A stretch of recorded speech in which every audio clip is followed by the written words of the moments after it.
Howdy! Welcome to Aspire Mountain Academy. I'm Professor Curtis, your instructor for this course in Introductory Statistics. In less than 10 minutes, this video discusses how to calculate a weighted mean. Let's get started. Sometimes the mean value we need is a weighted mean. This means that some of the values in our data set carry more weight than other values. And that means the usual way we calculate a mean won't do, because that approach assumes that all our data values carry the same weight. So we need a new approach to calculate the weighted mean. And here it is. Notice that the form of this equation for calculating the weighted mean is very similar to that for calculating the mean value of a frequency distribution. Take a closer look and you should see it's actually identical to that equation, with the difference that the frequency counts are replaced here with individual data values, and the midpoints for each class or category are replaced here with the weights each category carries.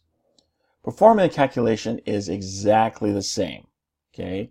Now, a common example of weighted mean that is familiar to many students is grade point average, or GPA.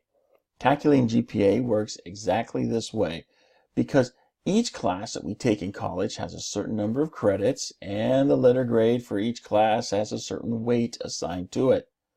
A's are typically 4 points, B's are typically 3 points, C's are 2 points, D's 1 point, and F's 0 points. We can calculate grade point average using the weighted mean formula. Notice here we're taking each one of these credit values and multiplying it by its respective weight. So here in the first instance, our first individual value, the credit value, is 3, and then we multiply it by its weight, which for an A becomes a 4. So then 3 times 4 becomes our first value that we're going to sum together. We then go on to the next class, and it's 4 credits. So that's the individual data value there. Then we're going to multiply it by 4 because we have an A in that class. So 4 times 4 becomes the next value that we're going to add together. And we keep doing that for the rest of our data set. We then add together the individual values in our data set, not the weights, but the individual values. Okay, so notice we're not adding together the weights from the letter grades. And we're not taking 4 plus 4 plus 3 plus 2 plus 0. We're taking 3 plus 4 plus 3 plus 3 plus 1. Adding the individual data values together, we get 43 over 14, which when we divide gives us 3.07. This then is the calculated grade point average for this particular student with this class load. Now, 3.07, not exactly a stellar GPA, but by no means not a really poor one either. So 3.07, still be considered a reasonably good student, even if you're not what you would call an academic rock star. This then is the weighted mean. And because the formula for calculating weighted means is very similar to that for calculating frequency distribution means, we can use StatCrunch in the same way we calculated frequency distribution means to calculate weighted means. There's an important caution though, as well as an interesting tidbit about producing results in StatCrunch, as this quick video will show you.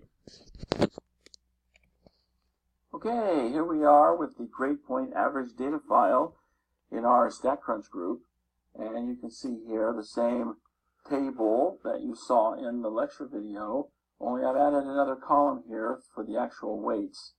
And so we're going to take the credits column and the weights column and calculate the weighted average to calculate the GPA. To do that, we're going to go to Stat, Summary Stats, Grouped Bin Data.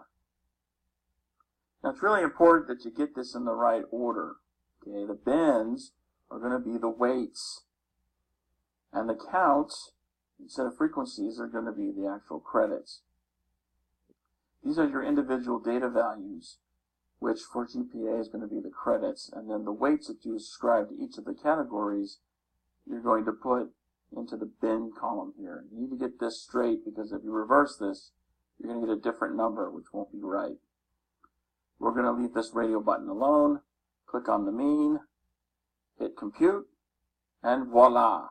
There's our 3.07 GPA in StatCrunch. Really quick and easy, as long as you put things in the right order. Now, here's a little trick.